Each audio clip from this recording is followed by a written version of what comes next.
ये हम पढ़ रहे थे वो पेज 270। यहाँ से हम चालू इसको कर देते हैं। ये सारा डिस्कशन इसके ऊपर चल रहा है कि पुराण जो कर रहे थे उनका एफर्ट क्या था, पुराण कर क्या रहे थे, और फिर इस माध्यम से पुराण में, तंत्र में, वेद के अंदर जो एफर्ट था कि वो उन्होंने बाहरी जो प्रकृति है उससे अपने प्रतीक लिए और उसके आंतरिक अर्थ प्रदान कर दिए। इन्होंने पुराण के अंदर जो आपके चैत्य गतिविधियां हैं, आपकी मनोवैज्ञानिक चीजें हैं, उनको बाह्य रूप प्रदान कर दिया। पुराणों के तथाकथित विलक्षण भौगोलिक विवरण जिस तरीके का इसके अंदर बताया गया है पुराणों के अंदर, जैसा कि स्वयं पुराणों में भी हमें स्पष्ट रूप से ऐसा बताया जाता है। पृथ्वी इतनी है, उसके चारों तरफ इस तरीके से है। ये सारा जितना भी हमको भौगोलिक विवरण मिलता है पुराणों के अंदर, आभ्यंतरिक चैत्य जगत का समृद्ध काव्यात्मक रूपक एवं प्रतीकात्मक भूगोल है। ये सिंबॉलिक तरीके का भूगोल है।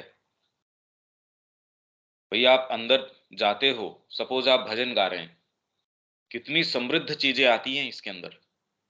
सामान्य जीवन में आप एक ढर्रे के ऊपर जी सकते हैं, साहित्य में, कला में, संगीत में आप देखिए कितनी कितनी समृद्धि आती है उसके अंदर। तो उसको जब आप एक्सप्रेस करते हैं तो ये प्रचुरता तो आई जाएगी। सृष्टि उत्पत्ति का जो सिद्धांत इनमें यदा कदा स्थूल जगत में प्रयुक्त होने वाली शब्दावली में वर्णन किया गया है, सृष्टि की उत्पत्ति किस तरीके से होती है, अब इन्होंने जो शब्दावली उसके अंदर काम में ली, वो स्थूल जगत की शब्दावली काम में ले ली। अब ये शब्दावली काम में लेने के कारण, अब जैसे शूद्र शब्द है वेद के अंदर, अब इसको तो इतना भयंकर समस्या रही है इस शूद्र शब्द से। अभी भी देखो ये जितनी भी जो शोरगुल है वो इसी से है। पिछले दिनों इसके ऊपर था ढोर गवार शूद्र पशु नारी, तो इसके ऊपर की भी आपने देखो ये इस तरीके की बातें हैं, ये इसके अंदर से निकालिए। वेद के अंदर है, वो कह रहे हैं शूद्र को जो है वेद का अधिकार नहीं है। फिर महाभारत के अंदर बोल रहे हैं जन्म ना जाए थे शूद्र, और कोई दूसरा वर्ण ही पैदा नहीं होता, पैदा ही सारे शूद्र होते हैं। संस्कारात् द्विज उच्यते, संस्कार से द्विज बनता है। ये सारी बड़ी डीप चर्चा है। ये एक तो हमारे इसमें गीता के अंदर आएगी, जब चतुर्वर्णों का वो विभाग की किस तरीके से विभागीकरण होता है, इसका अर्थ क्या है, जब तक ये नहीं समझते, ये कोई एब्स्ट्रैक्ट इश्यूज नहीं है, ये प्रैक्टिकल इश्यूज हैं। और आज भी कितना बवाल इनके ऊपर, आपको क्योंकि पता नहीं ना इनका सत्य क्या है। तो शूद्र शब्द को भी बार बार अनेक अर्थों में काम में लिया गया है, और इसके कारण यदि उसका अर्थ पता नहीं होगी कौन से वाले में कौन से को वहां प्रयोग किया जाए, तो आपके चक्कर हो जाता है, इसमें उसमें दिक्कत हो जाती है। तो स्थूल जगत की शब्दावली काम में ले ली गई। सृष्टि उत्पत्ति जो जो इन्होंने सिद्धांत बताया, भागवत में भी आप देखेंगे तो उसके अंदर वो कह रहे हैं ये जन लोक है, ये तप लोक है, ये महर लोक है, ये वाला लोक है। इससे फिर बाद में धीरे धीरे धीरे ये लोक बनते हैं, और बिल्कुल एक्यूरेट है। पर आप ये कहते हो यार ये क्या बातें कर रहे हैं ये, क्योंकि आप उनको ये मान रहे हो जबकि वो तो साइकोलॉजिकल स्टेट्स हैं, और उससे एक्चुअल में हमारी जो भौतिक प्रकृति है या ये स्थूल प्रकृति है, ये तो धीरे धीरे जाके ये बनती है बाद में। उसका वेद की ही भांति यहां भी एक आध्यात्मिक और मनोवैज्ञानिक अर्थ एवं आधार है। जैसे वेद के अंदर जितने भी शब्द काम में लिए गए हैं, उनका आध्यात्मिक और डीप साइकोलॉजिकल उसका मीनिंग है, सिग्निफिकेंस है, और उसका आधार वो है, बेस वही है। तो यहां भी यदि आप बाहरी तरीके से देखेंगे कुछ नहीं समझ पाएंगे। यह सहज ही देखा जा सकता है कि किस प्रकार बाद के युग की बढ़ती हुई अज्ञानता में पौराणिक प्रतीक विज्ञान, सिंबोलिज्म, आपका सिंबोलिज्म क्या अर्थ हुआ इसका। भाई पंचतंत्र के अंदर तो आपको दिक्कत नहीं होती, कछुआ बोल रहा है, पेड़ से बात कर रहा है, तो आप तो समझते हैं भाई ये कछुआ नहीं बोल रहा है इसके अंदर, और अभी भी अगर यूं ही कह देते कहानी तो उसमें उतना रस नहीं आता, उसकी उतनी प्रासंगिकता नहीं रहती।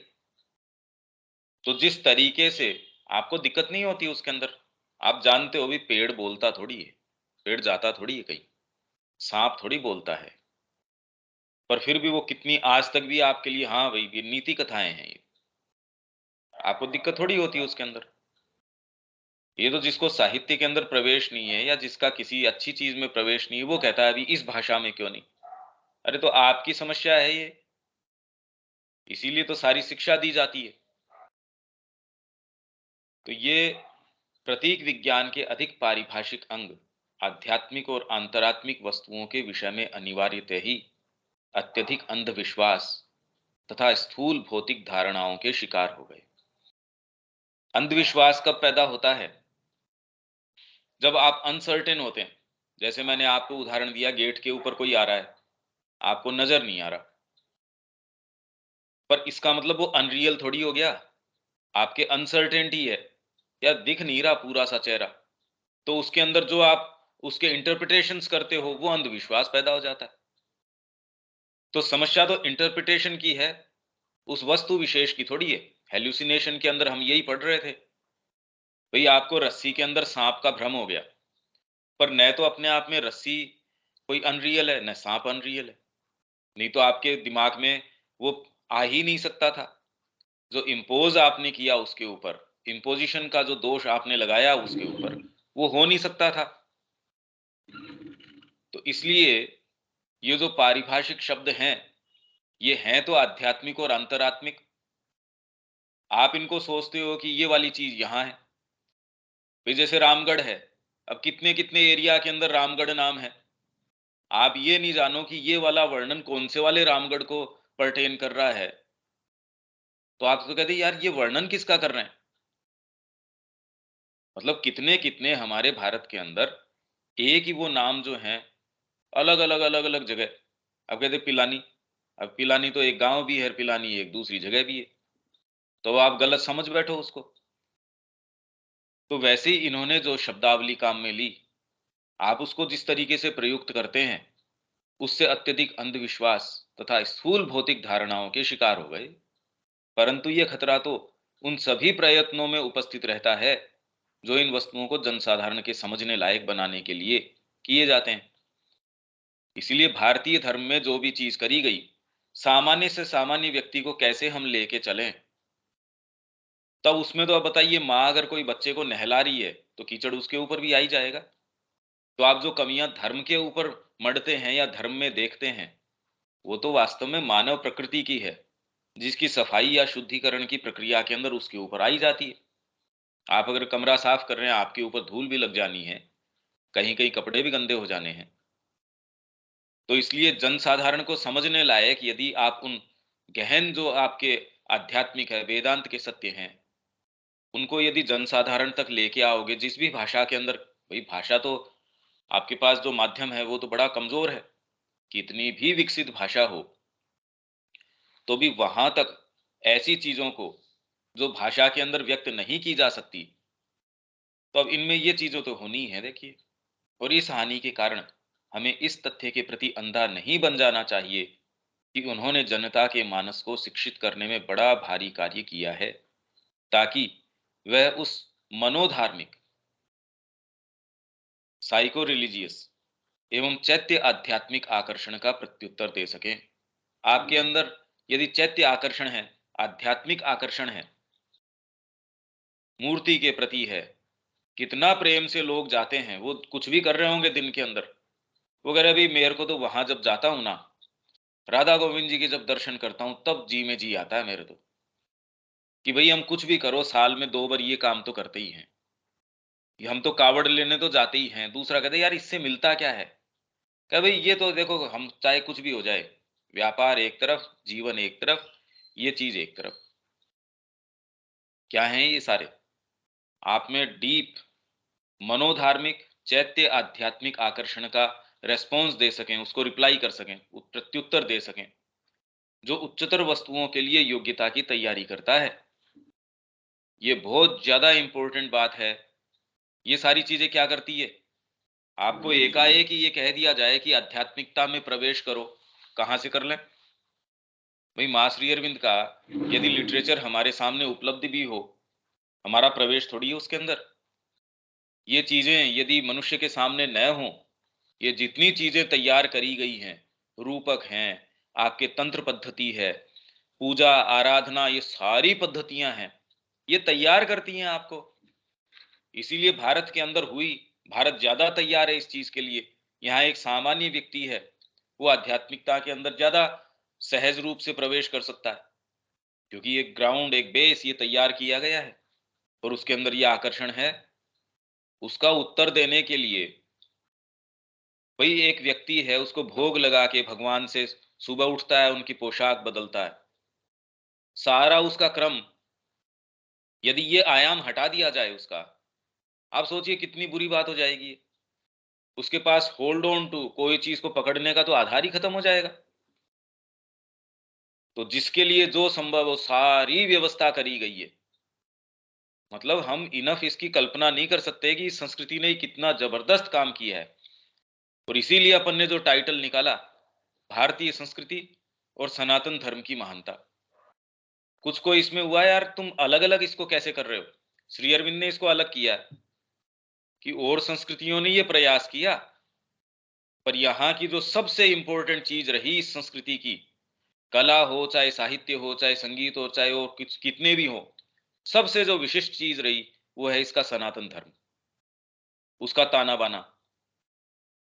इसने प्रत्येक व्यक्ति जीव मात्र को भी एक सेतु प्रदान कर दिया कि वो जहां भी हो वहां से चलो, और कहीं ये चीज हमको देखने नहीं मिलती। तो इसलिए एक बहुत बड़ा विभेद है, सामान्य व्यक्ति है या एक आध्यात्मिक व्यक्ति है। हालांकि अध्यात्म की भी उनकी जो पहुंच है वो जितनी है उतनी है, ये उसमें पूरा विवेचन किया है। ये एक ऐसा विषय है, हम इनफ अप्रिशिएट कर ही नहीं सकते इसको। और इनफैक्ट श्री अरविंद की वाणी से ही अप्रिशिएट कर सकते हैं, और तो ये सारे एफर्ट को हम समझ ही नहीं सकते ये कर क्या रहे हैं। वह प्रभाव अभी तक बना हुआ है, भले ही पौराणिक पद्धति को एक सूक्ष्मतर आकर्षण के द्वारा तथा अधिक प्रत्यक्षतः सूक्ष्म अर्थों के प्रति जागरण के द्वारा अधिक्रमण करने की आवश्यकता हो। और यदि इस प्रकार अधिक्रमण करना संभव बन जाता है, तो स्वयं वह भी मुख्यतः पुराणों द्वारा किए गए इस कार्य के कारण ही संभव होगा। मतलब जो अर्थ उसका लगाया गया है, यदि हम वर्तमान समय में उससे आगे जाना चाहें, तो उसके इंडिकेशंस भी हमको पुराणों के अंदर, भाई श्री अरविंद ने एक आख्यान सावित्री का उपाख्यान ले लिया उसके अंदर से, और उसको किस पराकाष्ठामय तरीके से उन्होंने उसको कर दिया, एक महाकाव्य बना दिया। पर ये थोड़ी है कि जो मूल उसका फ्रेमवर्क उसको खंडित कर दिया। ये सारी चीजें उसके अंदर हैं, इसलिए ये चीज करनी संभव है। तो पुराणों के अंदर हमने ही तो डीलिमिट कर रखा है। यदि हम उससे आगे जाना चाहें तो वो तो अपने आप को पूरा खुला छोड़ती हैं। पुराण सारतः एक सच्चा धार्मिक काव्य है। क्या है ये रिलीजियस पोएट्री है। वे धार्मिक सत्य के सौंदर्यात्मक निरूपण की एक कला है। धार्मिक कोई सत्य जो है, उसको एस्थेटिकली यदि आपको एक्सप्रेस करना हो, उसकी कला है ये। भैया आप आर्ट में क्या करते हैं, एक पेंटिंग कह रहे हैं इतने करोड़ रुपए की इसकी ऑक्शन हुई, आप कह रहे हैं यार इस पेंटिंग की क्या है इसके अंदर, हमको नहीं समझ में आती है। तो ये जो है, ये तो हमारे बिल्कुल अगम ये बात है कि सौंदर्यात्मक निरूपण है ये धार्मिक सत्य का। किस तरीके से? सावित्री के अंदर क्या एफर्ट है सारा का सारा? निसंदेह 18 पुराणों की समस्त राशि इस प्रकार की कला में उच्च पद की अधिकारी नहीं ठहरती। मतलब सारे 18 पुराण तो इस एक ही टेक्सचर के नहीं है। कुछ इसके अंदर श्री अरविंद ने कहा ये तो प्रोमिनेंट है, ये जो बेस्ट हैं। इसमें कुछ की सामग्री है फिर बाद में दूसरे दर्जे की है। इनमें निरर्थक सामग्री भी बहुत सी है, और निर्जीव और नीरस वस्तु भी कम नहीं है। हम ये नहीं कह सकते सारे के सारे एक ही कैलिबर के हैं, एक ही टेक्सचर के हैं। पर वहां जो काव्य पद्धति प्रयुक्त की गई है, वह समग्र रूप में देखने पर रचना की समृद्धता और ओजस्विता के द्वारा उचित ठहरती है। हाँ, समृद्ध है, ओजस्वी है, इसमें तो कोई बात ही नहीं है। कवित्व शक्ति की बात की जाए तो बहुत जबरदस्त है। हाँ, पर जो ये कह रहे हैं, अग्नि पुराण है, वायु पुराण है, भागवत पुराण है, मार्कंडेय पुराण है, ये कुछ ऐसे जो हैं, ये सुप्रीम चीजें हैं। इनमें से प्राचीनतम कृतियां ही श्रेष्ठ हैं, केवल एक अंतिम रचना को छोड़कर, जो कि एक नई शैली में है तथा अपना स्वतंत्र अस्तित्व रखती है एवं अद्वितीय है। उदाहरणार्थ विष्णु विष्णु पुराण, ये बाद का है। इसीलिए इसके अंदर आप ये देखते हैं कि बुद्ध की भी भर्त्सना की गई है इस पुराण के अंदर। इसका मतलब बुद्ध के समय के बाद का है ये। अगर कालखंड की बात की जाए, हालांकि बुद्ध का नाम नहीं लिया, माया मोह का नाम ले रहे हैं इसके अंदर। यदि आप इसको पढ़ के देखेंगे, बुद्ध का नाम नहीं ले रहे, भर्त्सना कर रहे हैं उसकी, पर बुद्ध के नाम से नहीं, माया मोह। एक या दो शुष्क स्थलों के होते हुए भी बहुत मूल्यवान गुणों से संपन्न एक अनूठी साहित्यिक रचना है, जिसमें प्राचीन महाकाव्यों की शैली की प्रत्यक्ष ओजस्विता, महाकाव्यों की जो शैली है, उनका जो तरीका है एक्सप्रेशन का, उसकी एकदम डायरेक्ट आपको उसका साक्षात्कार होता है। इसमें ओजस्विता है उसमें, और उच्चता का बहुत बड़ा भाग सुरक्षित रखा गया है। जैसे आप कह रहे हैं मैं बिल्डिंग बना रहा हूं, इसके अंदर जो शैली है, जो पहले राजपूताना शैली है या फिर इसके अंदर ये वाली शैली है, इस शैली का इसके अंदर आर्किटेक्चर है, या इस शैली की इसके अंदर पेंटिंग बनाई गई है, तो इसके अंदर वो वाली शैली जो महाकाव्य में शैली थी, वो साफ साफ नजर आती है। इसमें एक विविधतापूर्ण गति है, बहुत सी ओजस्वी और कुछ उदात्त महाकाव्योचित रचना है। मतलब कुछ ऐसी चीजें इसके अंदर हैं, मतलब पुराण का पूरा जो साहित्य है, उसके अंदर महाकाव्योचित रचना है, कुछ ऐसी हैं जो एपिक नेचर की है। यदा कदा प्रसादपूर्ण मधुरता और सुंदरता का गीत्यात्मक तत्व भी देखने में आता है। ऐसी अनेक कथाएं भी। अब आप ये देखिए कि श्री अरविंद ने ये विवेचन किया है, कितना विहंगम दृष्टिकोण है। अगर ये कह रहे हैं तो ये पार्ट उसमें है, तो डेफिनेटली यदि हम इस पूरे वर्णन को, श्री अरविंद ने पुराण के विषय में पहले तो क्या क्या कहा, उसको एक जगह संग्रहित किया जाए, उसके दृष्टिकोण से फिर बाद में सारों को लिया जाए, लेके उनके अंदर ये फिर बाद में इलस्ट्रेट कर दिया जाए, देखो श्री अरविंद की ये बात यहाँ है, ये वाली बात ये है, ये वाली बात ये है। ये हमारे लिए भी एजुकेटिव होगी, जो आने वाली संतति है उसके लिए, पूरे राष्ट्र के लिए, पूरे विश्व के लिए बहुत जबरदस्त इसकी महत्ता होगी यदि कोई सामने आए और ये काम कर सके। और ये कोई बाहरी काम है नहीं, इसके लिए तो आपका कितना डीप आंतरिक विकास आपका स्वयं का चाहिए। पहले तो श्री अरविंद ने जो कहा वो पहले समझ में तो आए, कहना क्या चाह रहे हैं, और इसके प्रकाश में फिर बाद में वो जिसके ऊपर परिप्रेक्ष्य प्रदान कर रहे हैं। अरे भाई, मैंने किसी चीज के ऊपर आपको एक एक पर्सपेक्टिव दे दिया, अब उसकी डिटेल के अंदर उसको जोड़ दो, तो फिर तो इसके अंदर एक चमत्कार आ जाएगा। अरे ये तो एकदम लिविंग ट्रूथ बन जाएगा आपके लिए और सबके लिए, यदि कोई कर सके तो करने लायक काम है ये। यदा कदा तो ये तो हो गया। ऐसी अनेक कथाएं भी पाई जाती हैं जो काव्य शिल्प के सर्वोत्तम ओज और निपुणतापूर्ण सरलता से संपन्न है। श्री अरविंद ने इनमें से कुछ को लिया है। नल दमयंती की कथा है, फिर बाद में वो कितनी कितनी है जिन्होंने, जिनकी ये इन्होंने अपने जो कलेक्टेड पोएम्स है उसके अंदर भी लिखा है, फिर बाद में उसके ऊपर लेख भी लिखे हैं। यदा कदा श्री अरविंद उनका प्रसंगवश नाम भी लेते हैं। तो इन्होंने काव्य शिल्प की जो सर्वोत्तम ओज और निपुणतापूर्ण सरलता से संपन्न है। भागवत पुराण, अब अपन आ गए भागवत पुराण। इसी से अपन ने शुरू किया था, जो पौराणिक काल के अंत में आता है, मतलब लेटर समय के अंदर आया। क्योंकि यदि आप महाभारत की बात करते हैं तो वो तो हिस्टोरिकल फैक्ट है, भाई आप मानो नहीं मानो, पर अपन ने एक तैयार किया पेपर, उसके अंदर सारे इंस्क्रिप्शंस की ये अब का इंस्क्रिप्शन है, तो उस पर डेट लिखी गई है।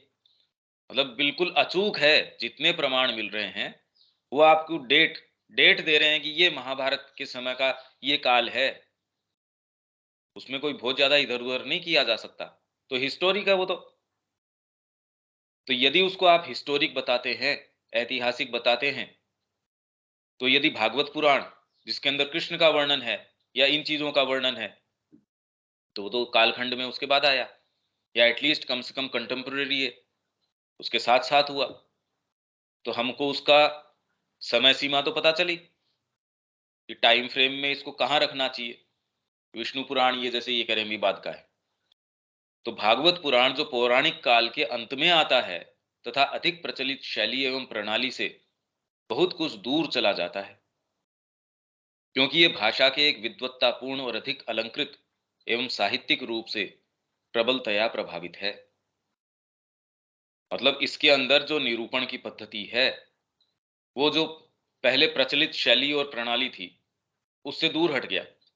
जैसे गीता के अंदर जो एक्सप्रेशन है वो मानसिक है, वो जो भाषा काम में ली गई है इसका बड़ा सुंदर विवेचन आगे आ भी जाएगा।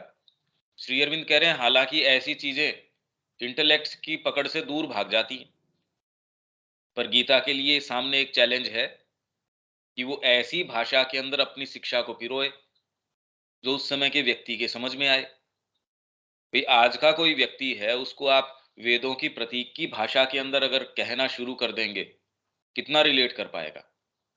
तो उसको तो आज की ही भाषा में, आज की जो रूपक हैं, भाई सारे रूपक ही तो हैं, भाषा और क्या है। आप भजनों के माध्यम से जो भी चीज कह रहे हैं, कोई उसको साइंस के नियम थोड़ी दे रहे हैं, क्या दे रहे हैं उसको। भाई आपने कहा पायो जी मैं तो गुरु चरणों में विश्राम, अब ये रूपक ही तो है एक तरीके से। विश्राम का क्या मतलब हुआ, सो गए वहां जाके, क्या विश्राम मिला आपको कि गुरु चरणों में मेरे को विश्राम मिल गया। एक साइकोलॉजिकल स्टेट है। ये वाली चीजें यदि आपको पता नहीं चलती, इसका मतलब डीपर चीजें अभी बहुत दूर हैं आपसे, क्योंकि ये भाषा के एक विद्वत्तापूर्ण और अधिक अलंकृत एवं साहित्यिक रूप से प्रबलतया प्रभावित है। यह विष्णु पुराण से भी और अधिक विलक्षण कृति है, जो सूक्ष्मता और समृद्ध एवं गंभीर विचार और सुषमा से परिपूर्ण है। इसी में हम उस गति की चरम परिणति देखते हैं जिसके भविष्य पर, अर्थात भावुकतापूर्ण और उल्लासजनक भक्ति संप्रदायों के विकास पर अनेक अत्यंत महत्वपूर्ण प्रभाव पड़े। मतलब जो बाद में भक्तिमय संप्रदाय जो आए, उससे पहले माँ, भाई यही तो अफोरिज्म है। श्री अरविंद कह रहे हैं भी उससे पहले जो आराधना इस तरीके से नहीं, मेडिटेशन था, और इंडिया के अंदर यज्ञ पद्धतियां और वो सारी थी। ये जो भक्तिमय जो भक्ति का आंदोलन जो आया, वो इसके बाद है। तो इसका प्रभाव इसके ऊपर पड़ा। इस विकास के मूल में जो प्रवृत्ति कार्य कर रही है, और इसमें भागवत में यदि आप शुरू कर में ही देखें तो भक्ति ज्ञान और वैराग्य इन तीन की बात आती है। कि उसके पुत्र जो हैं वो बुढ़े पड़े हैं, वो कह रहे भाई ये तो उठ नहीं सकते, वो विलाप कर रही है भी इनका करें क्या, कैसे इनको मैं वापस जवान कर सकती हूँ। तो यही संवाद भक्ति ज्ञान और वैराग्य, ये तो भाई इनका तो प्रभाव नहीं चल रहा, तो अब क्या करें इनके लिए। इनके लिए फिर बाद में कथा सुनाओ, ये करो वो करो। अब सिंबॉलिक ही तो बात है, भक्ति ज्ञान और वैराग्य अपने आप में तो हमारे लिए तो एब्स्ट्रैक्ट सी चीज है। बाकी वो अगर थ्रू एंड थ्रू आप ये देखें तो बहुत डीप सत्य है आपका। इस विकास के मूल में जो प्रवृत्ति कार्य कर रही थी, वह भारत के कर्म प्रधान मन के प्राचीनतर रूपों में भी विद्यमान थी और शनै शनै प्रगति कर रही थी। परंतु अब तक उसे ज्ञान और कर्म की तपस्याओं की ओर तथा सत्ता के केवल उच्चतम स्तरों पर आध्यात्मिक हर्षावेश की खोज की ओर भारतीय मन की प्रबल प्रवृत्ति के द्वारा दबा दिया गया था तथा उसके पूर्ण गठन से रोके रखा था। उच्च साहित्यिक युग की बाह्य जीवन तथा इंद्रिय तुष्टि की ओर बहिर्मुखी प्रवृत्ति ने एक नई अंतर्मुख प्रवृत्ति को समाहित किया, जिसकी पूर्णतम अभिव्यक्ति वैष्णव धर्म के परवर्ती आनंदमय रूप थे। मतलब धीरे धीरे इसमें सारा परिवर्तन किस तरीके से आया, प्राण और इंद्रियों के अनुभव की इस प्रकार था लेना। मतलब यदि आपके एस्थेटिक बीइंग और हिडोनिस्टिक बीइंग, हिडोनिस्टिक कौन सा है, आपका जो जो तुष्टि लेता है चीजों के अंदर, बाह्य चीजों के अंदर। जो इसके अंदर कालिदास के अंदर इसकी पराकाष्ठा हो गई। अभिज्ञान शाकुंतलम है, इसके अंदर कौन सा बीइंग है आपका? एस्थेटिक तो उसमें रस ले ही ले रहा है, बाकी आपकी जो हिडोनिस्टिक रसात्मक जो प्रवृत्ति है, जो भोगात्मक भोग लेने की उसके अंदर प्रवृत्ति है, उसकी पराकाष्ठा हम उसके अंदर देखते हैं। तो इन किसी को भी दरकिनार नहीं किया गया, पर हमेशा ही इन सारी प्रवृत्तियों को धर्म के जुए में रखा गया। धर्म का योग है। हाँ, भोग तो कर सकते हैं, आप ये क्रियाएं तो कर सकते हैं, पर एज ए ड्यूटी, संतानोपत्ति, संतान की उत्पत्ति के लिए ही ये कर सकते हो। बाकी ये नहीं कि ये पागल की जैसे इसके अंदर लग गए। या गृहस्थ के अंदर हो तो आपकी ये ड्यूटीज हैं, पूरी ड्यूटीज आपके लिए कि आपके लोअर बीइंग है उसको कितना आप रोक सकते हैं।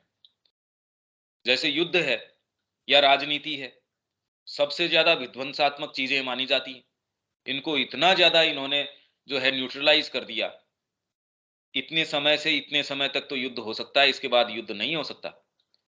जो लोग युद्ध के लिए हैं वो ही युद्ध के अंदर, जिसके अंदर बच्चे हैं, बूढ़े हैं, स्त्रियां हैं, ये युद्ध के लिए नहीं है। युद्ध जो है, जो बसावत है आपकी या जो क्षेत्र है रिहायशी, उसके अंदर नहीं हो सकता, अलग जाके करो। और उसके भी अपने विधान है, उसके अपने तरीके हैं। तो उसकी जो विभीषिका है, और उसके साथ ये जोड़ दिया, धर्म का स्वर जोड़ दिया, उसके साथ आध्यात्मिक उत्थान का स्वर जोड़ दिया। उसमें किस लिए आप जी इस कॉज के लिए लड़ रहे हैं, यो नहीं कि आजकल जिस तरीके से, कुछ नहीं, ऐसे नहीं। गीता हम पढ़ेंगे, उसके अंदर आएगा कि युद्ध का विधान जो है, कैसे उसकी विभीषिका को एकदम इन्होंने रोके रखा। और राजनीति, ये दो ऐसी चीजें हैं जो आपकी प्राणिक प्रकृति है, आपकी स्थूल भौतिक प्रकृति है, इनको बहुत अपील करती है, एकदम नीचे लेके आ जाती है। पर देखिए आप, राजा के हमेशा ही बैकग्राउंड के अंदर या उसको एकदम थामे रखता था जो कुल गुरु है या फिर गुरु है या ऋषि है। राजा खाली इंप्लीमेंटेशन के लिए काम में आ सकता, नए नियम नहीं बना सकता। तो आप यदि बारीकी से पूरी व्यवस्था को देखेंगे तो ये व्यवस्था क्या है? वैसे तो हमारी ही प्रकृति जो है, हमारी जो बीइंग के अंदर अलग अलग पार्ट्स हैं, आप में कोई सा प्रधान है, इसमें कौन सा प्रधान है, वो वर्ण के रूप में आ गया। फिर बाद में समाज में उसके पेशे क्या होंगे, आश्रम के रूप में आ गया, पुरुषार्थ के रूप में आ गया, अर्थ काम धर्म मोक्ष। भाई काम तो करेंगे, उसके अंदर संघर्ष भी होंगे, चार जने अगर चलते हैं तो उनके बीच में इश्यूज भी होंगे, आगे काम भी करना है। तो यदि ये संस्कृति आत्मा की प्राप्ति या परमोच्च जो चीज है उसकी प्राप्ति, उसका लक्ष्य लेके और पूरी व्यवस्था अपनी ढाल देती है, तो कैसे करे भाई? तो जो ढांचा पैदा होता है वो है सनातन धर्म। यदि व्यक्तिगत रूप से और सामूहिक रूप से तेज और इफेक्टिवली, सबसे इफेक्टिव तरीके से परमात्मा के पास ले जाने की कोई व्यवस्था आप कहो कि हम तैयार करना चाहते हैं, तो उस प्रक्रिया में जो ढांचा तैयार होगा वो होगा सनातन धर्म। उसमें शिक्षा भी आ गई, आपकी चिकित्सा पद्धति भी आ गई, चिंतन के सारे मार्ग जो हैं, साहित्य है, कला है, संगीत है, जीवन के अंदर जो निर्माण कर रहे हैं वो सारे के सारे हैं। व्यक्ति का व्यक्ति से संबंध है, पत्नी से संबंध है, बच्चों से संबंध है, जो भी है, सारी नीतियां तो मिल रही हैं हमको। ये कह रहे ये तो कवि कल्पनाएं हैं, अरे कवि कल्पनाएं कैसे हैं? एक एक डिटेल आपको उनके संवाद के अंदर मिलती है। ऐसी कोई चीज नहीं है, यदि आप उसका उत्तर लेना चाहें, जो महाभारत के अंदर या नीतियों के अंदर इनमें न हो। कैसे गूंथ दिया, जीवन का कितना डीप विवेचन उन्होंने किया है, और इतनी पावरफुल भाषा में है। अब बताइए, ये तो हमारी इनसफिशियंसी है कि हम नहीं रीड कर पा रहे। तो प्राण और इंद्रियों के अनुभव की इस प्रकार था लेना, यदि सांसारिक और बाह्य वस्तुओं तक ही सीमित रहता, तो यह केवल शक्ति सामर्थ्य और प्राण शक्ति के शिथिलीकरण तथा नैतिक पतन या स्वेच्छाचार की ओर ही ले जा सकता था। किंतु भारतीय मन, इसलिए आपको यदि संबंध स्थापित करना है कृष्ण से, करो भैया। आपकी प्राण प्रकृति है या इंद्रिय प्रधान जो प्रकृति है, सेंसेशंस हैं, यदि भगवान का आलिंगन वो नहीं कर सकें, तब तो फिर बाद में इसको मार ही डालना है, जैसे कि और सभी जगह मार डाला गया इसको। तो आप इसको यदि इसको दिव्य नहीं बना सको, आपकी कर्म प्रधान प्रकृति है, आपके सेंसेशंस हैं, भैया आपकी प्रकृति का बहुत बड़ा अंग है। इनफैक्ट यदि इसको एड्रेस कर सको, माँ के प्रति आपका जो आकर्षण है, यूं आपको बुद्धि से मैं चीजें बताता रहूं, और जैसे ही वो आकर्षण आता है, जैसे ही कर्म में उसके लिए आनंद आता है, आपकी प्राणिक प्रकृति जब उसमें रस लेना शुरू कर देती है, देखिए आपकी क्या क्या क्रिएट नहीं कर देते। तो हम कहते हैं आपके वो वाले अंग को मार डालो। बच्चा है, उसकी एनर्जी, क्योंकि इसमें ज्यादा एनर्जी है, तो उसको म्यूटिलेट कर दो, अंग तोड़ दो, उसके हाथ पांव तोड़ दो। अरे यार ये क्या बात हुई, उसको चैनलाइज करो उसके एनर्जी को, क्योंकि उसको पूरा राइट है परमात्मा से मिलने का। इसलिए भारतीय संस्कृति ने कभी ऐसा नहीं किया, आपके हर भाग को, कर्म प्रधान प्रकृति है। अब उसको बेचारे को कर्म किए बिना आप कहते नहीं सारों को आंख मूंद के यहां बैठे रहना है, सोचो क्या होगा। और ऐसा कभी हुआ भी नहीं। जो आक्षेप इस संस्कृति के ऊपर लगाया जाता है, आंख मूंद के बैठे रहते तो ये सारी क्रिएशन होती कैसे, गणित के अंदर और सारी चीजों के अंदर।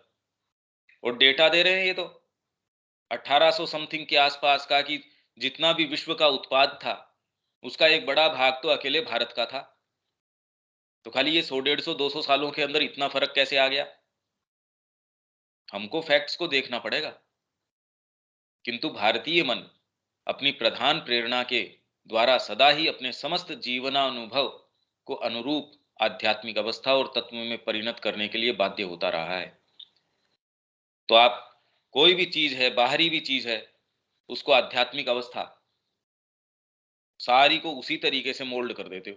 और इसका परिणाम यह हुआ कि उसने इन अत्यंत बाह्य वस्तुओं को भी नए आध्यात्मिक अनुभव के आधार के रूप में परिवर्तित कर डाला है। यही प्रयास हम कर रहे हैं। हमारा जितना भी कर्म है, मां श्री अरविंद ने इसलिए पहली बार कोई इतना अफ्रंट आके ये जोर दिया कि नहीं, कर्म करो। आश्रम में कोई ये नहीं है कि कोई भी जाता है उसको लगता है यार इनके यहाँ तो न तो कोई ऐसा साधना पद्धति है, न कोई ध्यान की पद्धति है। ठीक है, चले जाते हैं समाधि के ऊपर, उस पर भी कोई बाध्यता नहीं है। बाकी तो कर्म, इतनी इतनी ड्यूटी है भाई। क्योंकि यदि कर्म के अंदर आपकी उस प्रकृति के अंदर परमात्मा को नहीं प्राप्त कर सकते और उसके लिए पलायन ही करना है हो, तो आपकी कर्म प्रधान या बाहरी प्रकृति है उसका तो दिव्यीकरण होगा नहीं, वो तो डिविनाइज होगी नहीं। सत्ता की भावुकतापूर्ण, इंद्रिय और यहां तक कि विषयासक्त चेष्टाओं की भी को भी आपकी जो इंद्रिय जो सुख हैं आप लेते हो, उसको मार डाला जाए। और जैसा कि हुआ नहीं, यदि उसको मार डाला गया होता तो हम यहां बैठे ही नहीं होते। यदि विषय भोग वो नहीं उसके अंदर रस लेते, तो हम या ये संस्कृति आती कैसे। अगर आज तक चली आ रही है, इसका मतलब वो लोग कुछ तो कर ही रहे होंगे, भाई प्रोक्रिएशन कर ही रहे थे वो, पर किस तरीके से। इससे पहले कि वे अंतरात्मा को और अधिक बहिर्मुख कर पाती, हाथ में लेकर चैत्य रूप में रूपांतरित कर दिया गया, और इस प्रकार परिवर्तित होकर वे हृदय और इंद्रियों के द्वारा भगवान की गुह्य प्राप्ति के तथा ईश्वरीय प्रेम, आनंद और सौंदर्य जन्य उल्लास के धर्म के अंग बन गई। तंत्र में इन नए अंगों को लेकर योग के एक सर्वांगपूर्ण चैत्य आध्यात्मिक एवं मनोभौतिक विज्ञान में अपना स्थान दे दिया गया। ये हम इनफ इसको समझ ही नहीं सकते कि यदि तंत्र, हमारी जितनी भी पूजा पद्धतियां हैं, शिव जी के ऐसे जल चढ़ाओ, इस तरीके से ये काम करो, इतनी मालाएं, इतना ये परिक्रमा, ये इस तरीके की स्थापना, ये सारा टोटल जो आपका क्रिया व्यवहार है, जिसका इतना विशिष्ट स्थान है, जबरदस्त स्थान है, वो यदि हटा दिया जाए, आप कल्पना नहीं कर सकते कि इसी ने कितने इस पूरे राष्ट्र को थामे रखा है। मतलब आप सोचिए, खाली एक गंगा दशहरा है, उसके ऊपर पांव रखने जगह नहीं मिलती। कुंभ के ऊपर कितने कितने करोड़ लोग, और ऐसी क्या चीज है भाई। अगर उसके पीछे कोई डीप स्पिरिचुअल या जो भी सिग्निफिकेंस न हो, तो उसके अंदर आप क्या कह रहे हैं कि इतने करोड़ लोग अंधविश्वासी हैं दुनिया के अंदर, तो इसका मतलब मेजोरिटी भी अंधविश्वासियों की है। इतने करोड़ लोग वहां पहुंच जाते हैं कि व्यवस्था ऊपर नीचे, तो और भारत की तो छोड़िए, वहां आप रथ यात्रा निकाल रहे हैं अमेरिका के अंदर, और उसके अंदर आपको सारी चीजें बंद कर देनी पड़ती है क्योंकि इतना विशाल जो जुलूस बन जाता है वो। अब क्या है ये बात? और गंगा के अंदर जाके नहा रहे हैं यार, नदी तो है इसके अंदर, ऐसी क्या बात है? ऐसा क्या मतलब, कोई एक छोटा सा भी इवेंट हो उसके अंदर देखिए आप। कोई हनुमान जी का मंदिर है, यहाँ से सालासर है सपोज, वहां एनी टाइम कोई इवेंट की आवश्यकता ही नहीं है, भीड़ ऐसी की, और फिर भी लोग भागे जा रहे हैं, और ये बढ़ रही है दिनों दिन। सभी मंदिरों के अंदर यदि उनके देखा जाए तो भीड़ कम नहीं हो रही, इनफैक्ट बढ़ती जा रही है। तो ये बात क्या है? ये तंत्र किस तरीके से काम कर रहा है? खाली यहां तो है ही है, इसने तो पूरे राष्ट्र की देह को थामे ही रखा है, उसमें तो प्राण का संचार कर ही रही है, पर इसने तो पूरे विश्व को जो है प्रभावित कर रखा है। तो ऐसी क्या बात है भाई? ये विवेचन यदि आप करें धीरे धीरे धीरे धीरे, और ये बाहर नहीं है ये चीज, ये हम अपने ही लेयर्स को पहचानेंगे यदि हम इन प्रश्नों के उत्तर ढूंढते हैं तो। क्योंकि बाहर कहां से ढूंढे भाई? आप उस मंदिर में चले गए तो इससे कोई उत्तर थोड़ी मिल जाएगा। ऐसी क्या बात है कि आप जल चढ़ा के आ रहे हो? भाई इसमें तो शिव जी के हम जल चढ़ा के आ रहे हैं, क्या है उसके अंदर? क्या चीज है भाई? वैष्णव धर्म में इसका प्रचलित रूप बालक कृष्ण के गोप जीवन की गुह्य नीति कथा की धुरी पर केंद्रित है। ये जो आपके वैष्णव धर्म के अंदर आप सारी की जितनी भी कथाएं हैं, जितनी भी लीलाएं हैं, वो बालक कृष्ण के गोप जीवन की गुह्य नीति कथा, गुह्य है ये, ओकल्ट है, उसके केंद्र के इर्द गिर्द घूमती है। विष्णु पुराण में कृष्ण की कथा दिव्य अवतार का वीरतापूर्ण उपाख्यान है। पीछे के पुराणों में हम सौंदर्यात्मक एवं श्रृंगारमय प्रतीक का विकास होते देखते हैं, और भागवत में इसे इसकी पूर्ण शक्ति के साथ प्रकट किया गया है, तथा अपने समग्र आध्यात्मिक, दार्शनिक तथा साथ ही चैत्य अर्थ को पूरे का पूरा व्यक्त करने और ज्ञान के स्थान पर आध्यात्मिक प्रेम एवं आनंद को समन्वय का केंद्र बनाकर वेदांत के प्राचीनतर अर्थ को नए रूप में अपनी ही पद्धति के अनुरूप ढालने के लिए सज्ज किया गया है। वेदांत का जो प्राचीनतर अर्थ है, वेदांत का, और वेदांत कुछ नहीं है। वेद जब अपनी पराकाष्ठा के ऊपर, ये तो कहते हैं इन्होंने वेद को मार के उसका अंत कर दिया, तो वेदांत, वो कह रहे ये नहीं है, उसका फ्रूट है ये जब सारी चीज करते हैं तो इसका परिणाम, इसकी परिणति, तो अंत मतलब ये नहीं है कि इसका अंत कर दिया, खत्म कर दिया। वेदांत मतलब ये है कि उसका सार जब धीरे धीरे धीरे धीरे आप उसका निकाल के लेके आते हैं, वो वेदांत है। ये इसका एक्सप्लेनेशन इस तरीके से तो, और वेदांत के जो डीप सत्य हैं, यदि उनके स्थान पर आध्यात्मिक प्रेम एवं आनंद, इस तत्व को कैसे निरूपित करें? क्योंकि ये नहीं है कि वो जो एक ब्रह्म को एक एक मेवा द्वितीयम अगर कह रहे हैं, वो ब्रह्म की बात कर रहे हैं, तो उसमें प्रेम और आनंद नहीं है। आप ब्रह्म की, ऐसे ब्रह्म की परिकल्पना कौन कैसे, जैसे मैंने बताया था वो कृष्ण प्रेम का पढ़ के जो मैंने बताया था उस समय उनकी पुस्तक में से, कि वो तो इतने पूर्ण है, वो वास्तव में पूर्ण है। आप रिक्तता की या शून्यता की परिकल्पना कैसे कर सकते हो? तो वैसे ही वेदांत के अंदर ये सारी चीज निहित है, पर इन्होंने एक्सप्लिसिटली इस तत्व को सामने ला दिया। ये पुराण जिनकी बात कर रहे हैं, नए रूप में अपनी ही पद्धति के अनुरूप ढालने के लिए सज्ज किया है। इस विकास की सर्वांगपूर्ण परिणति चैतन्य के द्वारा प्रचारित दिव्य प्रेम के दर्शन और धर्म में पाई जाती है। चैतन्य महाप्रभु का जो इसमें आविर्भाव हुआ, जो कार्य उन्होंने किया, वो ये मानिए कि भक्तिमय जो ये सारा जो पूरी परंपरा चली आ रही है, उसकी पराकाष्ठा यदि आपने पढ़ी हो, नहीं है तो ये पुस्तक आप मंगाइए। चैतन्य चरितावली है, गीता प्रेस की है, यदि उपलब्ध हो तो मंगाइए, नहीं हो तो मेरे पास है, मैं आपको भिजवा सकता हूँ। ये कुछ जो ऐसी पुस्तकें होती हैं जो सबके पास होने लायक पुस्तकें हैं, उनमें से एक ये है कि ये पढ़नी ही चाहिए, बहुत ही पुस्तक का जबरदस्त फोटो भेज दीजिए। है। गीता प्रेस की श्री श्री चैतन्य चरितावली। ठीक है। आप भेज दीजिए अगर आपका एक्स्ट्रा कॉपी हो तो। हाँ, हाँ, मेरे पास है। भेज ये दीजिएगा। जिन भी लोगों को बहुत बाँटी है मैंने ये, और जिनके पास भी है वो ये कह रहे भी ये तो ऐसी चीज़ है, जो खाना-पीना, सोना जो है उन्होंने एक तरफ रख लिया कि भई ये तो इतनी ज़बरदस्त चीज़ है। जैसे रामकृष्ण जी की वचनामृत है, कई-कई ऐसी प्रामाणिक पुस्तकें हैं वो आपके स्वरूप को चेंज कर देती है। तो अच्छा, अब यहाँ तक अपन ने जो बात करी, अब पुराण का एफर्ट देख रहे हो आप? इसको आप इसी लाइट में थोड़ा बार-बार अध्ययन कीजिएगा अपने स्तर के ऊपर। अपने स्तर के ऊपर आप इसको देखिए, ये कह क्या रहे हैं? और फिर बाद में इसका जो वास्तविक अर्थ है, वो कुछ हमको समझ में आना शुरू हो जाएगा। इसके अंदर विवेक कोई बात? बात तो नहीं है भैया, लेकिन ये सब पढ़ने से एक अब इसका भास हो रहा है कि मतलब जो सारी हमारी संस्कृति में जितनी चीज़ें हैं उसका एक्चुअल मीनिंग किस तरीके से है। अन्यथा पहले ये सब सुनने के लिए नहीं मिला था, अगर मिला भी था तो एक निगेटिव सेंस में मिला था। ये कल्पना से परे है। श्री अरविंद क्यों इतनी मेहनत कर रहे थे?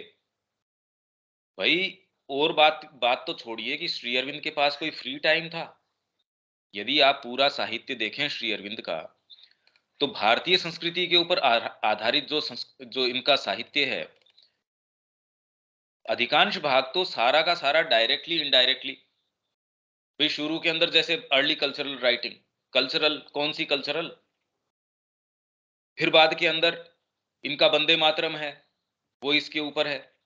कर्मयोगी के अंदर जो लेख हैं, किसके ऊपर केंद्रित हैं? बंगाली के अंदर और संस्कृत के अंदर जो इनका वॉल्यूम है, वो किसके ऊपर है? रिकॉर्ड ऑफ योग के 2 वॉल्यूम आए मोटे मोटे, बहुत मोटे मोटे वॉल्यूम है। क्या कर रहे थे वो? कि जितनी भी सिद्धियां हैं, जितनी भी सारी चीजें हैं, योग की प्रैक्टिसेज हैं, वो सारों को रिकॉर्ड ऑफ योग, योग का रिकॉर्ड है, ये रिकॉर्ड करके रख दिया इन्होंने, प्रमाणित कर दिया कि आज तक की जितनी भी योग पद्धतियां हैं, वो इन्होंने सारों को प्रैक्टिस करके, और ये भी ये रिकॉर्ड है। तो इसी तरीके से इसके बाद में इनकी वैदिक और फिलोलॉजिकल, वैदिक और भाषा विज्ञान संबंधी जो जो इनका है, पूरा का पूरा 14वां वॉल्यूम है। वेद रहस्य है, फिर बाद में hymns to the mystic fire है। मतलब वेद रहस्य लिखने के बाद में उसके अंदर अग्नि को जो निवेदित सूत्र हैं, सूक्त हैं, hymns to the mystic fire मतलब अग्नि। तो अग्नि को निवेदित जितने भी हैं, श्री अरविंद ने उनके अंदर मोटे मोटे वो सारे चुने, वेद के अंदर, ऋग्वेद के अंदर से, और फिर उसके ऊपर इनका है hymns to the mystic fire. उसके प्रति जो निवेदित सूक्त हैं, जो मंत्र है, फिर इनका ईशा उपनिषद है, केन और दूसरे उपनिषद हैं, गीता प्रबंध है, भारतीय संस्कृति के आधार है। भाई लाइफ डिवाइन और क्या थी? ईशा उपनिषद के ऊपर पहले कमेंट्री करनी शुरू करी थी इन्होंने, लाइफ डिवाइन जो है, और फिर धीरे धीरे धीरे धीरे उसका सारा प्रारूप चेंज हो गया। उसके बाद यदि आप सिंथेसिस ऑफ योग की बात करो, तो उसमें किस योग पद्धतियों का समन्वय कर रहे हैं जी? तो ऐसे ही यदि आप इनका, ये जितने नाम मैंने गिनाए, कौन सी संस्कृति पे केंद्रित है भाई? क्या कर रहे थे ये? तो अगर इस दृष्टिकोण से देखें, धीरे धीरे आपका डेफिनेटली, यदि आप थोड़ा सहयोग करते हैं इसके अंदर, तो इसमें दृष्टिकोण बिल्कुल चेंज हो जाएगा चीजों को लेके, संस्कृति को कैसे देखें। तो अपनी जो ये पुस्तक है भारतीय संस्कृति वाली, ये आपके पास होनी भी चाहिए मेरे ख्याल से। और सेट मंगवाया है इंग्लिश के अंदर, तो सबके पास है। जिन्होंने अपना सेट लिया है उसमें इंग्लिश के अंदर तो वो है ही, वो तो फ्री ऑफ कॉस्ट अपन ने डिस्ट्रीब्यूट करी है। उसका हिंदी वर्जन जो सनातन धर्म वाला है, और भारत एवं उसकी संस्कृति की महानता, ये भी है। ये सारी की सारी चीजें बिल्कुल बदल देती हैं। अभी देखिए हम कितनी एक लिमिटेड एग्जिस्टेंस के अंदर जी रहे हैं, हमको लगता है हम जी रहे हैं, बाकी तो कुछ सेंस नहीं है हमको। रविकांत जी, इसमें कोई आपका रिफ्लेक्शन, इसमें कोई बात, या इस पूरी चर्चा से आपके कोई चीज क्या समझ में आई जो जो वृंदावन की या पुराण की ये जो बातें हैं, इसको कुछ आप समराइज कर सकते हैं क्या? सच्चाई ये है कि मेरे दिमाग में एक ये बहुत बुरी तरीके से बसा हुआ था कि पौराणिक ये जो पुराण है ये सब बेकार की चीजें हैं। आज से मैं 20-25 साल से ये समझ रहा था। मगर अब इसको पढ़ने के बाद, आपकी व्याख्या करने के बाद और श्री अरविंद का ये पढ़ने के बाद मेरे अंदर इनके प्रति श्रद्धा और पैदा हुई है, आदर पैदा हुआ है। और पहले मैं इसको बिल्कुल ही बकवास समझता था, जिससे कि गरुड़ पुराण पे लोग, मैं अक्सर ये कहता हूँ कि गरुड़ पुराण में जो भी सुनाते हैं मरने के बाद, तो बड़ा अजीब सा लगता है। तो मैंने तो अब आप हंसेंगे, मैंने तो ये कह रखा कि मेरे मरने के बाद गरुड़ पुराण का पाठ ना किया जाए, क्योंकि तो सच्चाई थी अपने मन आपको 100% सच तरीके से। नहीं, माँ ने अफर्म किया इसको, जो वर्णन, जैसे माता जी की क्रियाएं देख के श्री अरविंद ने कहा, रे आपकी तो हर क्रिया जो है तंत्र सम्मत है, एक एक आपकी भाव भंगिमा है। और जो मार्कंडेय पुराण है, जिसके अंदर देवी की ओर की बात है, तो श्री अरविंद का ये कहना है भी इसको तो बहुत ज्यादा डीप ओकल्ट, स्पिरिचुअल तो है ही है, ओकल्ट जो गुह्य है ना, वो इसको विजन प्राप्त है, ऐसे अदरवाइज लिखी नहीं जा सकती थी। इतना पावर उसके अंदर, आप पढ़ के देख लीजिए। आप आपकी वर्तमान जो स्थिति है चेतना की, इसमें इतना इजाफा होगा, आप करके देखिए। अरे भी किसी की सुनने की उससे क्या जरूरत है, ये तो आप करके देख सकते हैं, तुरंत आपको इसका लाभ है वो प्रत्यक्ष पता चल जाएगा। हाँ जी शब्या जी, इसमें कोई बात नहीं तो हम अपने एक लंबे समय बाद में फिर से इसके ऊपर आते हैं। भैया, हाँ जितना पुराण सबका आप अभी व्याख्या कर रहे हैं, कुछ पुराण तो हम पढ़े हैं और हमारे पर ही लगता था कि हर पुराण में तो उसी देवता का बड़ाई किया जा रहा है, महिमा कि सब मंडन है चीज उसका। उसी को बताया जा रहा है। जैसे गणेश पुराण, हाँ विष्णु पुराण, अग्नि पुराण, ये सब हम पढ़े थे। हाँ तो और दुर्गा सप्तशती भी पढ़ते हैं। तो हम गीता और दुर्गा सप्तशती का चैप्टर हमको एक ही, इसे या देवी सर्वभूतेषु मातृरूपेण संस्थिता, जो उसमें है देवी स्रोत, उसमें जो वर्णन है और यहाँ विभूति योग में गीता में जो वर्णन है, हमको तो लगभग समान ही लगता है कि हर चीज तो भगवान का ही स्वरूप है। ये हम इस सब को पढ़े हैं, लेकिन इस दृष्टिकोण से तो नहीं पढ़ते थे हम लोग। पढ़ते थे कि ये पूजा है तो इसमें इसको पढ़ना चाहिए करके पढ़ते थे, लेकिन पढ़ने के बाद तो हमारे मन में यही भाव आता था। और कई जगह है, जैसे रक्त बीज के वध का कथा है, उसको पढ़ने में तो अपने आप बॉडी में थ्रिलिंग होता है। उसको हम पूरा संस्कृत में तो नहीं पढ़ते थे, उसका हम हिंदी भाग पढ़ते थे, तो होता है मन बॉडी में भी उसमें परिवर्तन होता है, सोच में तो आता ही है। तो अब जब इसमें जो भागवत स्वरूप का वर्णन है, तब लगता है कि जो विश्व दर्शन रूप श्री अरविंद को सब जगह वासुदेव दिखने लगे थे। तो थोड़ा सा गहराई में जाने में सब चीज तो वही है, ये तो बोध होता है, नहीं होता है सो बात नहीं है। लेकिन हम लोग के दिमाग में भगवान का एक जो काल्पनिक रूप रहता है, हमको उस तरह से नहीं दिखाई लगता है। तो इसे सभी में है कि अंतर में जाओ, अंतर में जाओ, वहाँ प्रकाश है, लेकिन अभी तक हमको वो प्रकाश नहीं मिला। बहुत कोशिश करते हैं कि हम अपने अंदर से उस प्रकाश को पाएं। अभी तक तो सब आर्य प्रश्न बार बार मेरे मन में उठता है। तो हम आपसे भी चीज यही है कि भैया वाह, क्या उस प्रकाश की अनुभूति आप किए हैं? अब तो इतना पढ़े हैं, इतना आपका डीप की है, तो क्या उसका यदि है, और है तो यदि का इसमें क्वेश्चन नहीं है ही, लेकिन जब वहां तक आदमी पहुंचेगा तब तो उसका पूरा ही बदल जाए। अभी हाँ हम नहीं, लोग ये सही कह रहे हो आप। एकदम ऊपर। नहीं, इसमें शब्या जी ऐसा है कि दो चीजें हैं। एक तो ये है कि हमने एक कल्पना कर ली इसकी, और आप यदि अपने आप को देखें तो जहां से हमने ये यात्रा शुरू करी थी उसमें और आज आपके जो मेंटल क्लैरिटी है उसमें तो बहुत बड़ा अंतर आया होगा। कुछ अंतर रहता है, हाँ इसीलिए तो तो, सुबह उठ के बैठते हैं भैया। हाँ तो इसीलिए सुबह आपको और प्रकाश का समझ अर्थ नहीं आता है। अब आपके लिए पहले इतना स्पष्ट होता है ये चीज, मतलब ये इतनी बिल्कुल सहज प्रकाश आप कहो तो आपको ये लगता है कि भाई इनको ये बात समझ क्यों नहीं आ रही, ये तो डे लाइट की जैसे स्पष्ट है, ये वाली बात क्यों नहीं समझ में आ रही। आपके लिए वो फिर बाद में प्रकाश नहीं रह जाता।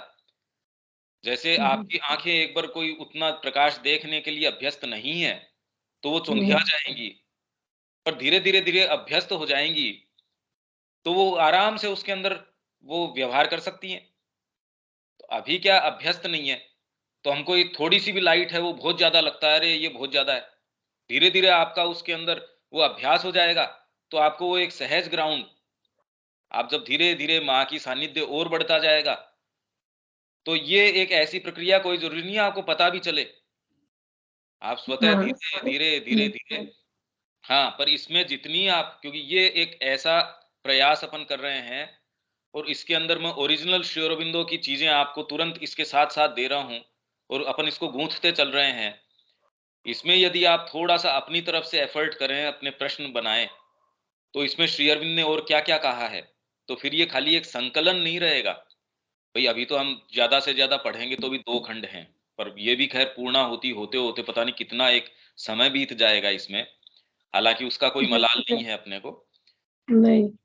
पर और कभी कभी भ्रम भी हमारे अंदर ही प्रश्न उठता है भैया कि जब हम अभी आप इतना बता रहे हैं तब हम लोग इसके अंदर नहीं प्रवेश कर पा रहे हैं। तो हमारा तो दिमाग में यही था कि हम जितने लोगों को इस साहित्य देंगे वो पढ़ेंगे तो उनका अपने आप बहुत कल्याण होगा। और फिर हमको कभी कभी हमारे अंदर ही भ्रम उत्पन्न होता है कि जब भैया के इतना बताने से हम लोग उसके अंदर नहीं प्रवेश कर पा रहे हैं तो जो लोग इसे पढ़ रहे हैं पढ़ेंगे तो क्या उसमें थोड़ा भी पहुंच पाएंगे। हाँ, क्योंकि वो तो पहुंच पाएंगे, वो इसलिए पहुंच पाएंगे क्योंकि आपका हार्ट जो है वो सहज रूप से उसकी ओर खुला हुआ होता है। अगर खाली बुद्धि की ही बात होती, भी अभी हम सारी क्लैरिटी है वो बौद्धिक स्तर के ऊपर है और ये धीरे धीरे और भागों पे असर डालता है। यही काम हमारे तंत्र ने, पुराण ने ये किया। अगर बौद्धिक तरीके से उनसे ये मांग करी जाती कि चलो ब्रह्म की ओर, तो एक जना ही मिल जाएगा आपको, एक जना भी नहीं मिल सकता। ऐसे ही यदि आप आश्रम में जाओ तो जितने भी आकृष्ट हैं माँ की ओर, वो कह रहे हैं कैप्टिव्स ऑफ हर लव, उसके प्रेम के बंदी हैं, वो तो प्रेम के हैं। यदि माँ की वाणी उनको कितनी क्या समझ में आई, वो ऐसे थोड़ी बुद्धि से बता पाएंगे, उसमें तो एक में मिल जाए तो बड़ी मुश्किल बात है। हृदय जो है और, आपका वो उसके नजदीक है, और स्थान का जो प्रभाव है वो तो है कोई ही। भी। तो पांडिचेरी हम 79 से जा रहे हैं। जाते थे तो हमको लगता था यहाँ हम चार्ज हो गए हैं और रांची आके कुछ दिन के बाद हमको महसूस होता था कि हम एग्जॉस्ट हो गए हैं। सब जो वहां से चार्ज लेके आए हैं वो खत्म हो गया। फिर हमारे अंदर वहां जाने की प्रबल इच्छा होती थी और हम जाते थे। कई लोग पूछते तुमको क्या मिलता है, हम कह नहीं सकते लेकिन मेरा बैटरी चार्ज होता है। और जब रांची में रेलिक्स की स्थापना हो गई तब हमको लगा कि अरे हमारा मिनी चार्जर तो यहाँ भी हो गया सेम। और फील करते हैं भैया अभी कोरोना काल में तो अब घर में भी उनकी उपस्थिति को फील करते हैं कि नहीं वो सर्वत्र है, जहाँ हम हैं वहाँ वो है। भले हम उनको अपने फिजिकल आंखों से नहीं देखते हैं लेकिन उनकी उपस्थिति तो आश्रम में भी कुछ भी फंक्शन होता है तो वो अलग बोध होता है। सब लोग जो उनको कुछ भी नहीं जानता है वो भी वो फील करता है कि नहीं यहाँ घुसने से अलग लगता है। तो ये जो अलग का बोध है वो उनकी उपस्थिति का वो महसूस करने का चीज है। और हमारे चाचा बोलते थे कि माँ श्री अरविंद बोलने और व्याख्या करने की चीज नहीं है, महसूस करने का चीज है। महसूस तो होता है। और ये अभी सब पढ़ रहे हैं तो हमको लगता है कि हमारे लिए जो जो चीज जरूरी है माँ हमको वैसे वैसे ग्रुप में डायरेक्ट इनडायरेक्ट भेज दे रही है। ठीक है अभी शब्द जी, जितने बहुत खुलना सुंदर बात चाहिए है। उतना नहीं है खुले, नहीं, आप जो कह रहे हैं वो सही रिसेप्टिविटी बात नहीं है। खुले। इसमें शब्या जी आप जो कह रहे हैं वो सही है। और इसमें हमारा तो यही है कि अब पूरा मनोयोग से हम केंद्रित करके अपना पूरा एफर्ट उनकी ओर लगा दें, और वो जैसी प्रेरणा दे हम तो वही काम करें। तो और जो हो वो हो। मैं बात पूछना चाह रहा था, हाँ जी। हम आप जो से कह रहे हैं पुराणों को पढ़ें या जो श्री अरविंद पुराण के बारे में लिखा है इसको पढ़ें, दोनों में क्या कहना चाह रहे हैं आप? भाई श्री अरविंद ने अलग अलग चीजों के ऊपर परिप्रेक्ष्य प्रदान किया है। मैं तो ये कह रहा हूँ श्री अरविंद की कृतियां हम यदि पढ़ते हैं सपोज, तो श्री अरविंद ने, भाई हमारे गुरु ने जिस चीज के ऊपर इतना मनोयोग लगाया, जो जितना समय दिया, अपना एफर्ट दिया, तो यदि हमारी उनके प्रति निष्ठा है, भक्ति है, तो हमको ये चाहिए कि वो कह किस चीज के विषय में रहे हैं, वो बात क्या है। तो हमको भाई यदि हम ये कहें कि हमको प्रैक्टिकल में करना क्या चाहिए, जैसे आप एक समय कह रहे थे कि भी जैसे केंद्र हैं, इनको करना क्या चाहिए, करना ये चाहिए कि भी श्री अरविंद ने जो सूत्र प्रदान किए हैं वो हमारे अपने लिए और सारों के लिए उन सूत्रों को पूरा खोल के उसको इलस्ट्रेट किया जाए। ये करने लायक एक्टिविटी है, पर सबके लिए सारी चीज उपलब्ध हो नहीं सकती। जितना उसके लिए है, जिस फील्ड में उसको लगता है उस फील्ड के अंदर करे, तो ये श्री अरविंद के प्रति भी सर्विस हो जाएगी और आपके लिए एक प्रैक्टिकल काम भी हो जाएगा। भाई पुराण के विषय में जैसे अभी इन्होंने कहा, पहले तो इसको समझना शुरू करें धीरे धीरे, ये कह क्या रहे हैं। यदि हम कितने लोग हैं जो रामचरितमानस नित्य पढ़ते रहते, कितनी बार उन्होंने जो है उसका पूरा अखंड पारायण पारायण किया है, पढ़ा है उसको, और फिर भी श्री अरविंद उसके विषय में कह रहे हैं। यदि उसको कहा जाए भी ये वाली चीजें कह रहे हैं श्री अरविंद, कहते यार ऐसे तो पढ़ा नहीं, मैं तो बचपन से इसको पढ़ते आ रहा हूं। कंठस्थ है कई लोगों को गीता, पर गीता कंठस्थ होना एक चीज है, और गीता बहुत लोगों को कंठस्थ है, ऐसी कोई ऐसी दुर्लभ बात नहीं है। मतलब बहुत बहुत लोग हैं जिनको जो कंठस्थ तरीके से बोल लेते हैं।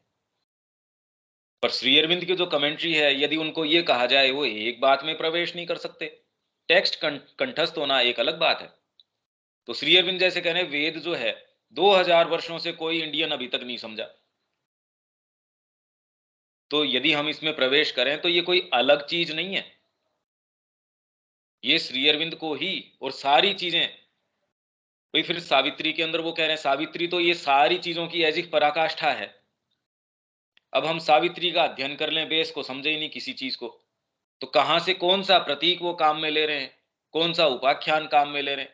एक थोड़ा सा उन्होंने कोई घटना का वर्णन कर दिया, एक कोई शब्द काम में लिया किसी कल्चर का, यदि उसके बैकग्राउंड को नहीं जानो तो आप नहीं जानते मार्मिकता उस चीज की। कि जैसे हम सारे कोरोना का समय हमने देखा, आप किसी साहित्य में एक ये शब्द काम में लेते हो तो उसको जो उस समय से गुजरा है वो तो जान जाएगा कि ये उसकी सारी पीछे की सारी चीजें आ जाएगी। जिसको पता ही नहीं है वो तो उसके लिए तो खाली शब्द है। अगर वो पढ़े भी डिक्शनरी के अंदर या फिर बाद में देखे कि ये क्या कहना चाह रहे हैं, तो भी वो महसूस नहीं कर सकता उस बात को। कितना महसूस करेगा। इसीलिए जब तक आपने इसके अंदर प्रवेश नहीं किया है, तो मैं तो ये कह रहा हूं ये करने लायक काम है, पर इसके लिए तैयारी की आवश्यकता है। यदि आप तैयारी करना चाहते हैं, थोड़ा समय ऑफ कर लीजिए, यहाँ आ जाइए। अगर कुछ आप कहें कि हमको बैकग्राउंड चाहिए, कुछ हम करना चाहते हैं, आ जाओ। इसके अंदर कोई भी आप क्या है क्या नहीं है, उसमें आपको फिर बाद में कैसे कौन सी चीज करनी चाहिए, श्री अरविंद के साहित्य के ऊपर काम करें तो कैसे करना चाहिए, जीवन में यदि शिक्षा के फील्ड में करना चाहिए तो कैसे करना चाहिए। भाई माँ श्री अरविंद की लाइट में हमको हम कुछ करना चाहते हैं तो कैसे करना चाहिए, भी आओ बैठ के चर्चा करते हैं। अभी तो भाई टेक्नोलॉजी के माध्यम से जितना हम चर्चा कर पा रहे हैं कर पा रहे हैं। पर जो प्रभाव है, जो एक कंसंट्रेशन है जिस चीज का, वातावरण के अंदर एक जो तपस्या है जो आप सांस के साथ ले सकते हैं, वो तो अब जितनी आप, इसलिए सारों को आपको मैं आमंत्रित करता हूं, जब जो आना चाहे आइए, और यहाँ ये गहन तरीके से अनुभव, ये थोड़ा फील करने की कोशिश करो कि भी जीवन के अंदर सार्थक तरीके से करें क्या। तो ये कोई अलग चीज नहीं है कि श्री अरविंद का साहित्य पढ़ें, तो श्री अरविंद ने तो परिप्रेक्ष्य दिया ही है सारा का सारा, कोई अलग बातें नहीं है ये। हाँ जी रविकांत जी। ठीक है, क्लियर हो गया। अब इसमें ये जो दिक्कत आती है, जो कभी कभी मन करता है, जैसे कि essays on human and divine है, उसका हिंदी में ट्रांसलेशन ही नहीं हुआ है, तो मन टूटता है थोड़ा सा, क्योंकि वो इंग्लिश में ही है और नहीं, कई बहुत सारी चीजें जिनका नहीं हुआ, वो और तो पढ़े बहुत सारी चीजें हैं जिनका अटेम्प्ट ही नहीं हुआ। अब रिकॉर्ड ऑफ योग का कौन सा हुआ? नहीं हुआ है, नहीं हुआ है। हाँ, और भाई बहुत सारी चीजें हैं, इसीलिए वो पौंडीचेरी के अंदर मेरे को कह रहे थे कि भाई जो नहीं हुआ है, और जितना ये इनका जो अब लेटर्स आए हैं वो तो नए ही आए हैं, तो उन्होंने कहा जी आप अनुवाद करो। मैंने कहा भी मेरे पास तो समय नहीं है, आपका धन्यवाद इसके लिए, ये मैं ऑनर्ड महसूस करता हूँ, और मैं ये नहीं कर पाऊंगा। हम इसलिए ये जो है ये कर रहे हैं, ये एक वर्थवाइल काम है भाई। इसमें तो अपन ने सारा ही अनुवाद किया है, अभी जो संकलन हम ले रहे हैं उसका तो टोटल अनुवाद कर रहे हैं अपन, और जो उपलब्ध है उसको भी नए सिरे से कर रहे हैं, एक अनुभव के स्तर के ऊपर कर रहे हैं। और इसीलिए आपके साथ चर्चा परिचर्चा है वो इतनी जीवंत हो सकती है। खाली पांडित्य के स्तर के ऊपर होती तो न तो आपको इसका कुछ महसूस होता कि ये हमारे जीवन के साथ इतना घनिष्ठ तरीके से जुड़ी है, तो इसकी ये महत्ता है। तो यदि आप कर सकें तो ये साहित्य को जितना फैला सकते हैं, अधिकारी अनधिकारी का कोई विचार किए बिना जितना फैला सकते हो फैलाओ। अपने स्तर के ऊपर जितने जनों को जो माँ श्री अरविंद से जुड़े हैं, नहीं जुड़े हैं, उनके पास जो माँ की पुस्तक आई है वो जितना पहुंचा सकते हो पहुंचाओ। इससे अच्छी चीज हम कल्याण की कर नहीं सकते। और अब तो इनके साथ हमारे ये जो सेशंस हैं वो हो ही गए। श्री अरविंद की पुस्तक आएगी तब तक तो ये सेशंस मिल ही जाएंगे किसी को भी। बाकी यदि आप कुछ वास्तव में करना चाहते हैं, हमारी अगर इसमें सहयोग की आवश्यकता है, तो बिल्कुल मतलब निसंकोच किसी भी चीज के लिए, इसमें कोई हमारे कोई रिजर्वेशन नहीं है। हमेशा ही इसके लिए पूर्ण रूप से, कभी भी, एनी टाइम। भाई अयोध्या यहाँ से कितनी दूर, एक आह्वान के लिए कितना अपन इसके लिए प्रयास कर ही रहे हैं। ये यदि आपको लगता है और कोई भी ऐसी चीज आपको लगे कि भाई ये हो तो और लाभ हो सकता है, तो आप बिल्कुल निसंकोच कह सकते हैं। ठीक है, यहाँ हम इसको विराम देते हैं रविकांत जी। आपको मैं चैतन्य चरितावली एक भिजवा दूंगा, किसी और को भी चाहिए तो मैं, अगर मेरे पास होगी तो मैं भिजवा दूंगा। भैया 2 कॉपी राहुल जी को दे दीजिएगा, और हाँ वो भारत एवं उसकी संस्कृति की एक और कॉपी दे दीजिएगा। कल जो एक किताब दिया ना आपने, उसका एक कॉपी और दे दीजिएगा।